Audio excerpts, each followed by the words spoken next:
अस्सलामुअलैकुम स्टूडेंट्स। इस वीडियो में हम देखेंगे कि कार्टेशियन प्रोडक्ट ऑफ सेट्स कैसे हम फाइंड करते हैं। So this is sir Abid Kazmi. Let's start the video.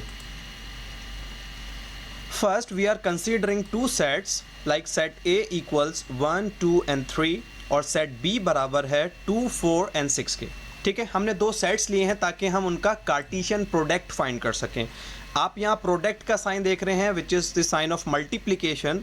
तो सेट्स में भी कार्टेशियन प्रोडक्ट के लिए यही सिंबल इस्तेमाल किया जाता है।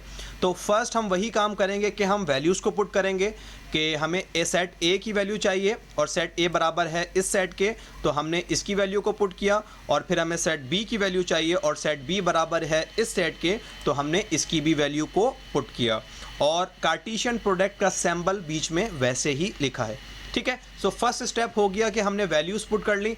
अब हमें कार्टेशियन प्रोडक्ट इन दोनों सेट्स का फाइंड करना है। ठीक है, अपनी आसानी के लिए कार्टेशियन प्रोडक्ट में हमें बेसिकली ऑर्डर्ड पेयर्स लिखने होते हैं। तो अपनी आसानी के लिए हम क्या कर रहे हैं, सेट A और सेट B को इस तरह ओवल शेप्स के अंदर लिख रहे हैं। लाइक ये जो हमारे पास फर्स्ट ओवल शेप है जिसके हमने ऊपर A लिखा है, इसके अंदर हम A सेट के तमाम एलिमेंट्स को लिख रहे हैं इस तरीके से। और ये जो सेट B है, मतलब ओवल नंबर B है, इसके अंदर हम B के तमाम एलिमेंट्स को लिख रहे हैं। ठीक है, ताकि हम इजीली ऑर्डर्स बना सकें और कोई ऑर्डर मिस ना हो। ठीक है, अब हमें बेसिकली ऑर्डर पेयर बनाने हैं सेट A के तमाम एलिमेंट्स के सेट B के तमाम एलिमेंट्स के साथ। अब ऑर्डर्ड पेयर क्या होते हैं यह मैं आपको आगे बताऊंगा, लेकिन इन शॉर्ट आप ये समझ लीजिए कि आपको सेट A के तमाम एलिमेंट्स को सेट B के साथ लिखना है। जैसे कि 1 को 2 के साथ भी लिखना है, फिर 1 को 4 के साथ भी, और फिर 1 को 6 के साथ भी। ठीक है, इसी तरीके से यही प्रोसीजर आपको 2 के साथ भी रिपीट करना है, मतलब 2 को 2 के साथ भी, 4 के साथ भी और 6 के साथ भी लिखना है। यही प्रोसीजर हमें थर्ड एलिमेंट विच इज़ 3 उसके साथ भी रिपीट करना है। 3 को 2 के साथ भी लिखना है, 3 को 4 के साथ भी और 6 के साथ भी। ठीक है, तो ये हमें ऑर्डर्ड पेयर की फॉर्म में लिखना है। अब हम बेसिकली ऑर्डर्ड पेयर बनाना स्टार्ट करते हैं। ठीक है, तो अब हम पहला एलिमेंट जो है सेट A का उसके साथ ही स्टार्ट करेंगे। तो उस पहले एलिमेंट का पहले B के एलिमेंट के साथ हम ऑर्डर्ड पेयर बना के लिखेंगे। अब ये देखिए इस तरीके से, ये जो हमारे पास कर्ली ब्रैकेट ये जो हमारे पास राउंड ब्रैकेट के अंदर लिखा हुआ है सेपरेटेड विद कॉमास, ये जो दो एलिमेंट्स हैं ये एक ऑर्डर्ड पेयर है। ऑर्डर्ड पेयर इसको क्यों कहते हैं, बेसिकली आप देख सकते हैं इसको पेयर क्यों कहते हैं, क्योंकि ये दो एलिमेंट्स का पेयर है, वो तो सिंपल बात है। लेकिन ऑर्डर्ड पेयर क्यों कहते हैं, ऑर्डर्ड पेयर हम इसको इसलिए कहते हैं, आप देख सकते हैं मैंने कलर से हाईलाइट किया है। इसका जो पहला एलिमेंट है वो हमारे सेट A से बिलोंग करता है। ये दोनों ब्लू कलर से हैं, मैंने सिर्फ हाईलाइट किया ताकि आपको अच्छा विजुलाइज हो सके। और ये जो सेकंड एलिमेंट है इस पेयर का, वो आपके पास सेट B से बिलोंग करता है। ये ऑर्डर बड़ा ज़रूरी है क्योंकि ये इस ऑर्डर में है कि इसका पहला एलिमेंट A से ही बिलोंग करे और सेकंड एलिमेंट B से ही बिलोंग करे। ये ऑर्डर बहुत ज़रूरी है, इसलिए इसको कहते हैं ऑर्डर्ड पेयर। ये कोई ऑर्डिनरी पेयर नहीं है बल्कि ऑर्डर्ड पेयर है क्योंकि ऑर्डर में है।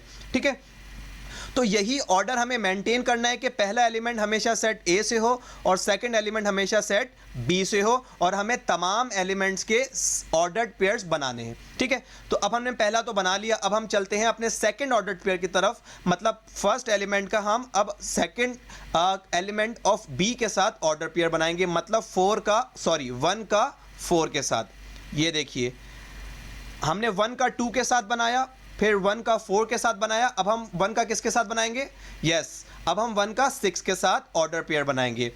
ये देखिए, ठीक है, तो अब हम 1 के ऑर्डर्ड पेयर तीनों एलिमेंट्स ऑफ B जो हैं 2, 4 और 6 तीनों के साथ हम बना चुके। अब हम चलेंगे अपने सेट A के सेकंड एलिमेंट की तरफ विच इज़ 2, और 2 के साथ भी हम यही प्रोसीजर रिपीट करेंगे कि तीनों एलिमेंट्स के साथ ऑर्डर्ड पेयर्स हम बनाएंगे। तो 2 का 2 के साथ फर्स्ट पेयर आ गया ऑर्डर्ड पेयर, फिर 2 का 4 के साथ सेकंड ऑर्डर्ड पेयर आ गया हमारे पास, और इसी तरीके से 2 का 6 के साथ हमारे पास थर्ड ऑर्डर्ड पेयर आ गया। ठीक है, अब हम सेकंड एलिमेंट 2 के साथ भी तमाम ऑर्डर्ड पेयर जो बन सकते थे हमने बना लिए हैं। अब हम चलेंगे अपने थर्ड एलिमेंट विच इज़ 3, और यही काम हम रिपीट करेंगे। तो फर्स्ट एलिमेंट जो फर्स्ट ऑर्डर्ड पेयर बनेगा वो 2 का 3 के साथ बनेगा, फिर सेकंड 3 का 4 के साथ बनेगा, और फिर लास्टली 3 का 6 के साथ बनेगा। ठीक है, तो अब आप देख सकते हैं कि हमने सेट ए के तमाम एलिमेंट्स के one by one set B के तमाम एलिमेंट्स के साथ ऑर्डर्ड पेयर जो हैं वो बना लिए हैं। ये जो तमाम ऑर्डर्ड पेयर एक सेट के अंदर लिखे हुए हैं, ये बेसिकली कहलाता है set of Cartesian product of A and B. ये हम ए और बी का कार्टेशियन प्रोडक्ट फाइंड कर चुके हैं।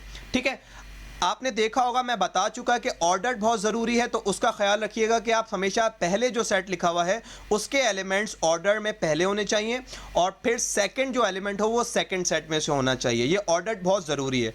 अब आप देख भी सकते हैं कि तमाम जो फर्स्ट एलिमेंट्स हैं तमाम ऑर्डर्ड पेयर के वो सेट ए से ही बिलोंग करते हैं। ठीक है, इसी तरीके से जो तमाम एलिमेंट्स हैं सेकंड एलिमेंट्स ऑर्डर्ड पेयर के वो तमाम के तमाम सेट बी से बिलोंग करते हैं। ठीक है, तो इसका मतलब है कि हमने तमाम ऑर्डर्ड पेयर के अंदर इस ऑर्डर का ख्याल रखा है, इसलिए हमारा ये कार्टेशियन प्रोडक्ट बिल्कुल ठीक है। ठीक है, अब एक चीज़ आपने नोट किया है कि फर्स्ट आपके तमाम एलिमेंट सेट ए से बिलोंग करते हैं और सेट ऑर्डर्ड पेयर के तमाम सेकंड एलिमेंट सेट बी से बिलोंग करते हैं। तो क्या हम कार्टेशियन प्रोडक्ट को इस तरीके से लिख सकते हैं? यस, हमने कार्टेशियन प्रोडक्ट को फॉर्मुलेट किया है टेबुलर फॉर्म की मदद से। आपको अच्छी तरह आता होगा कि टेबुलर फॉर्म हम किस तरह से बनाते हैं। अगर आपको ये नहीं आता कि टेबुलर फॉर्म हम किस तरह से लिखते हैं, तो यहाँ मैं डिस्क्रिप्शन में यहाँ पे मैं आपको अपनी एक वीडियो का लिंक दे रहा हूँ, आप उसको वॉच कर सकते हैं।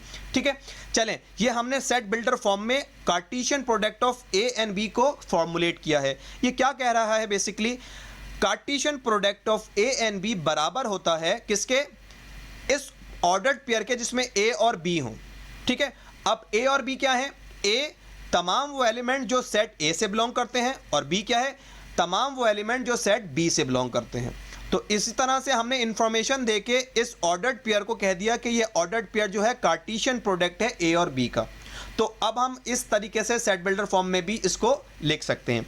ठीक है, अच्छा, अब आपने ये तो देखा कि हम a multiply by b find कैसे कर सकते हैं या Cartesian product of a and b हम कैसे फाइंड कर सकते हैं। और आपको पता है कि मल्टीप्लिकेशन में हमारे पास कम्यूटेटिव प्रॉपर्टी होती है कि ऑर्डर अगर चेंज किया जाए तो आंसर चेंज नंबर्स में नहीं होता। तो डू यू थिंक कि अगर हम सेट्स में भी ऐसा करें तो आंसर चेंज नहीं होगा? क्या Cartesian product of A and B बराबर आएगा Cartesian product of B and A के? वेल, आपने अपने माइंड में कुछ सोचा होगा। चलें अब इसको करके देखते हैं और फिर आइडिया लगाते हैं कि ये बराबर होंगे या नहीं। फर्स्ट हम सेम रिपीट करेंगे जैसे हमने A Cartesian product of B find किया था। अब हम B Cartesian product of A find करने जा रहे हैं। तो अगेन हम वैल्यूज पुट करेंगे। तो सेट बी हमें चाहिए, ये हमें सेट बी है, हमने वैल्यू को पुट किया। फिर हमें सेट ए चाहिए, this is set A, we are putting its value. Now we are finding the Cartesian product of B and A. Again we are writing in these form elements of set B and elements of set A, so that we can easily make their ordered pairs. Okay, so again now we are start making the ordered pair 2 1 first ordered pair, फिर 2 with 2 second ordered pair, फिर 2 with 3 third ordered pair। अब हम second element की तरफ चलेंगे। सो 4 की तरफ 4 और 1 फर्स्ट ऑर्डर्ड पेयर, 4 और 2 second ordered pair, 4 and 3 third ordered pair. इसी तरीके से हम 6 के ऑर्डर्ड पेयर बनाएंगे। So first 6 and 1, second 6 and 2 and third 6 and 3। सो हमने तमाम ऑर्डर्ड पेयर अगेन लिख दिए हैं और उसको सेट में लिख दिया है। तो we have found the Cartesian product of B and A. ठीक है, so we have found B and A and we have already found the Cartesian product of A and B in the last question. So can you compare and let me know whether the Cartesian product of B and A is equals to the Cartesian product of B and A? क्या इनमें commutative property काम करती है? क्या ये बराबर है? Well, हम ये बात डिस्कस कर चुके हैं कि ऑर्डर्ड पेयर में ऑर्डर बहुत इंपॉर्टेंट होता है। मतलब 2,1 बराबर नहीं है 1,2 के, राइट? क्योंकि हमेशा ये जो फर्स्ट एलिमेंट है ये हमेशा पहले सेट से बिलोंग करता है, इसीलिए ऑर्डर्ड पेयर में ऑर्डर बड़ा इंपॉर्टेंट होता है। यहाँ पे ये सेट 2 है और इसके कंपैरिजन में यहाँ 1 आ रहा है, तो इसका मतलब है आप तमाम ऑर्डर्ड पेयर को अगर कंपेयर करेंगे तो इसकी क्योंकि अरेंजमेंट चेंज करने से फ़र्क पड़ता है, तो 2,1 1,2 के बराबर नहीं है। ठीक है, तो इसका मतलब है कि ए मल्टीप्लाई बाय बी या ए कार्टेशियन प्रोडक्ट ऑफ बी बराबर नहीं होता बी कार्टेशियन प्रोडक्ट ऑफ ए के। सो इस तरीके से हमने इस स्टेटमेंट को भी प्रूव कर लिया इस वीडियो के अंदर, और हमने दो सवाल कार्टेशियन प्रोडक्ट के भी सॉल्व कर लिए। फर्स्ट में हमने कार्टेशियन प्रोडक्ट ऑफ ए और बी फाइंड किया, और सेकंड में हमने Cartesian product of B and A find किया। आई होप आपको ये दोनों चीज़ें समझ में आ गई होंगी। सो प्लीज़ प्रैक्टिस कर लीजिए ताकि आपके इसके ऊपर ग्रिप हो जाए। In the last I am just summarising this, the Cartesian product of two set equals to the ordered pair of A and B, where A belongs to set A and B belongs to set B. So this is all about Cartesian product. I hope you have understood this. Thank you so much for watching this video.